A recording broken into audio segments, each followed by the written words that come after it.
našom takom stretnutí túžiacich srdc. Áno, my sme tu ako skupina kresťanov v meste, ktorí majú srdce pre toto mesto. A pozvali sme si tu skupinu...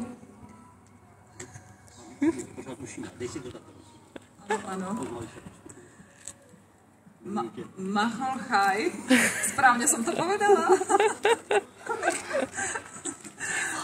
Aby oni prišli takisto požehnať a potešiť toto mesto a vlastne roztancovať tú atmosféru v tomto meste, aby toto mesto prekvitalo, vzrastalo v radosti, v hojnosti Božej lásky a aby spoznalo toto mesto osobne svojho Otca, ktorý je náš milujúci Otec. Takže ja dám aj im slovo, aby oni sa viacej predstavili. Sú tu s nimi aj priatelia z Bratislavy, aj z iných miest, ktorí majú tú túžbu v srdci, aby celé Slovensko naše prekvitalo radosťou a všetkým požehnaním, telesným aj duchovným. Tak, ďakujem. Ja zdravím celý Bardejov.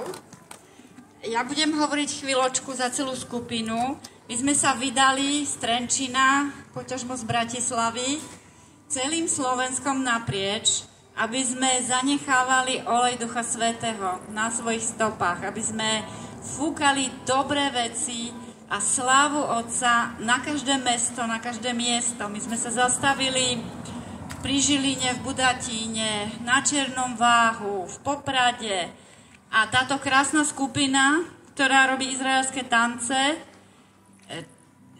prišla a tancovala na každom skoro tom mieste, ako aj tu, aby rozdávala tú Otcovú slávu, ten pokoj, to víťazstvo, to Kristovo je dokonané. Všetko máme, sme víťazi vo všetkom. A o čo nám ide najviac všetkým je, aby sa otvorili oči ľudí na Božiu slávu, na Božiu lásku, na Otcovú lásku k nám. Samozrejme, ktorá prichádza a je vydobitá Ježišom Kristom a všetko je zaplatené, všetko je dokonané a je nám dané ako dar. My sme dedičia Ježiša Krista, jeho slávy a máme lámať a rozdávať toto ďalej. Tak my sme prišli, lámeme a rozdávame, aby ten oheň, tá pochodeň, pretože tento náš exkurs alebo ten výlet po Slovensku sa volá Cesta ohňa. Tak my rozlamujeme a dávame oheň aj Bardejovu, aby sa zapálilo každé srdce v tomto okolí a aby uvidelo Otcovú dobrotu. Ono je to veľmi, veľmi jednoduché. Stačí otvoriť oči a Božia sláva spočinie na každom z vás. Takže toto je slovo za mňa a tuto vidím, že prichádza ďalší anjel. Odovzdávam slovo. Ďakujem, že ste prišli a to je všetko. Ďakujem skutočne, že ste prišli. Ďakujem. Doprava. Áno. Ja ďakujem, že ste prišli a ďakujem, že môžem tu byť, že som tohoto účastná, tejto slávy. Áno. A ja chcem povedať, a kedykoľvek som išla na východ, ja som cítila takú prítomnosť, takú Božiu slávu, že vždy sa pýtam, ľudia, a vy akože to necítite, jete to, žijete v tom a žijete v tom, ste tu namočení až po uši a ja hovorím, že ináč to nebude. Je to viditeľné, je to slávne, je to Božie, je to láska, ktorú jete, ktorú dýchate a ktorou žijete. Ja som úplne premožená tým. Ja som úplne premožená tou Otcov láskou. Dneska na domaši to hovorím, Otec, ty boskávaš vodu? Otec, ty dýcháš v tejto vode? Jednoducho som to tam videla. A tieklo to mňou a hovorím, že je to cesta slávy. Je to sláva. Ja ďakujem Otcovi, že ste. Ja ďakujem Otcovi, že to tu tečie, že to tu je v atmosfére, že to dýchate, že s tým žijete.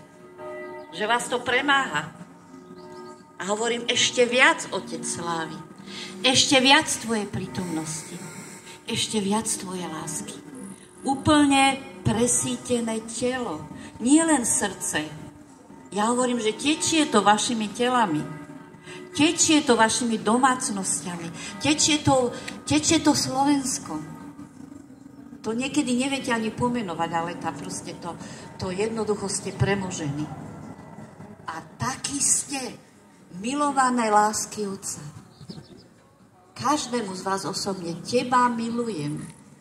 Teba osobne, ty si prvá u mňa. S tebou večeriam. Ty si vošla skrze Ježiša.